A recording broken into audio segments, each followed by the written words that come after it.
mga ka-smile, good morning. Andito tayo sa coffee shop at sa resto kumakain at hinihintay ko yung aking order. Yan sila, nagkape sila dumaan. Timing lang yung video ko. So yan mga ka-smile, nandito nga ako sa kapihan at hinihintay ko yung order ko. Ayan na nga yung order ko mga ka-smile. Eggs and toast lang naman kasi gusto ko light lang, tapos kape. Ito yung kape ko, napakasarap. May pa-heart pa sila, oh. Smiling heart. O, diba? So, yun ang mga ating pagkain. Napakaganda yung plating nila dito. Parang ayaw mo siyang kainin. Kaya gustong-gusto ko kumain sa labas, mga ka-smile. Hello, mga ka-smile. Ayan, kain tayo ng breakfast. Eggs and toast for the breakfast.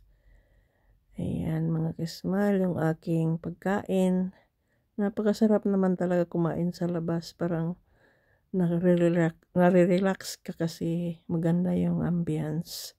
Tsaka may mga maganda yung plating ng food. Actually, pwede mo naman talaga lutuin sa bahay yung mga ganyan. Kaso lang, iba talaga yung pagka nasa labas ka kumakain. Ayan.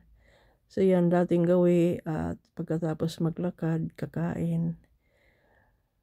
Itong video na ito mga ka-smile is nung hindi pa masyado malamig. Sarap yung kape nila dito kaya gustong gusto ko. At pagka nagkakape ako dito, napakasarap talaga yung lasa ng kape. Hindi siya matapang, tapos creamy, yan. Ayan mga ka-smile, tuloy ang kain. Ayan naman yung aking niluluto sa bahay.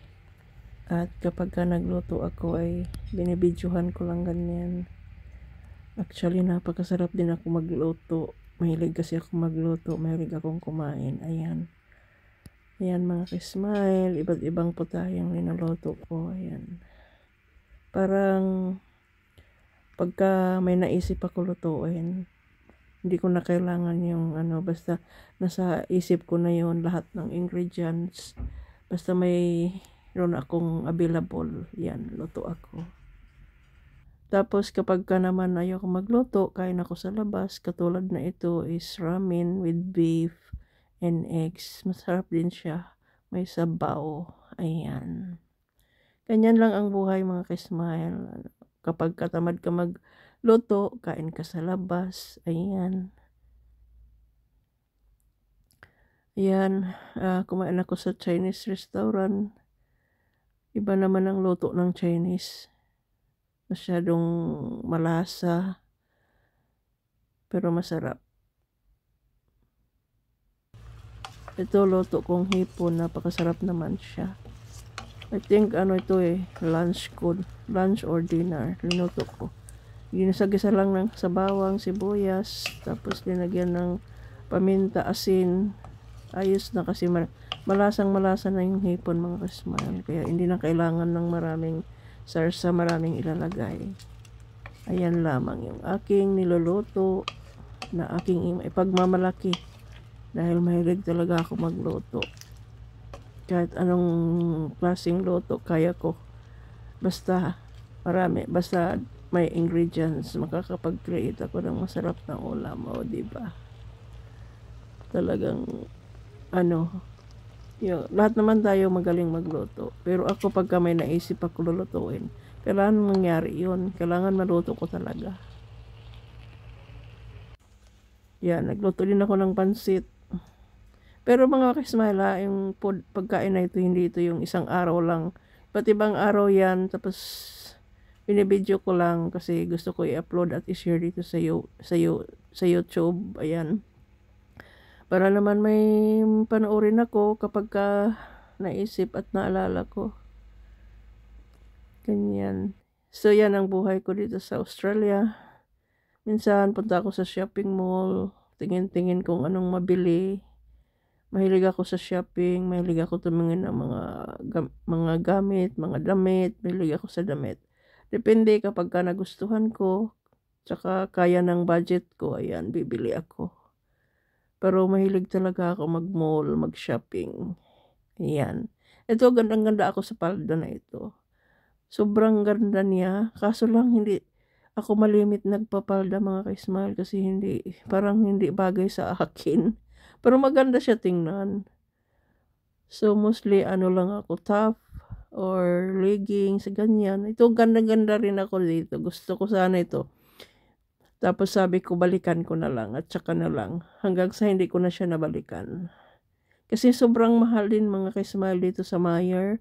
Ito ang pinaka-shopping mall namin dito. Parang SM siya. Nandito na lahat. So may mga timing, pag may red tag ganyan, ibig sabihin sale yan. Pero minsan hindi sale, so masyadong mahal. Times 2 minsan yung price nila. Kaya minsan hinihintay ko mag-sale para sayang kasi ang pera. Tapos biglang nag-sale. Manghinayang ka. Kaya ako tumitingin, tapos babalik kapag ka-sale na yan. Minsan ganun sila kasi pag mga, mas lalo na pagka bagong labas at mga bagong design, medyo mahal pa. Pero kapag na sila, yun, isi-sale na nila. So doon ako bumibili minsan. Dati kasi hindi ako nag-iisip, basta gusto ko bili lang ako ng bili. Pero ngayon, naisip ko na, last week hindi sale, ngayon next week sale yan. Kaya yan, tinitingnan ko talaga iniisa-isa. Walang masamang magtingin-tingin, walang masamang mag-isip para tama yung mabili mo at at the same time hindi mabigat sa bulsa. At saka sayang din yung pera na ibili mo ng full price tapos nag-sale sila, di ba? Tapos yung nabili mo mahal. Tapos pwede ka pa bumili ng iba pang mga items.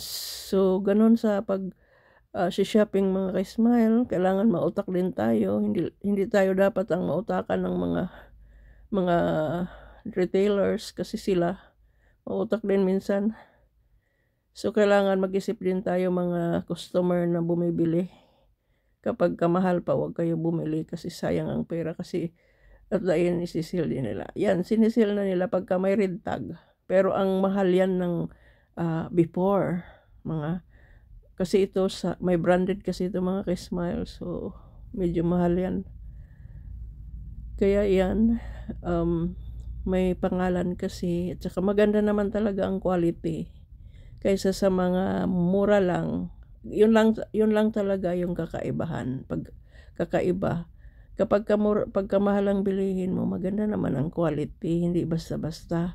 Pero pag mura ang bilihin mo, yung mga pang-araw-araw, mabilis silang masira, mabilis. Pero pagka may pangalan at maganda, yun, matatagalan. Ako, inaabot talaga mga damit ko. 3 years, 4 years. Ganyan. So, ito branded. Napakaganda yung kulay. Gusto ko sana. Mahilig ako sa mga matitingkad na kulay, mga ka-smile. Kasi, basta feeling ko kahit anong kulay bagay sa akin. Kahit hindi naman. Basta, yan. Gusto ko talaga yung pula sa lahat ng kulay. Kasi paborito ko yan kahit yung maliit pa ako. Basta nakakita ako ng kulay pula. Napakaganda. Kaya karamihan ng damit ko pula. Kahit hindi ganoon kaganda. Basta kulay pula.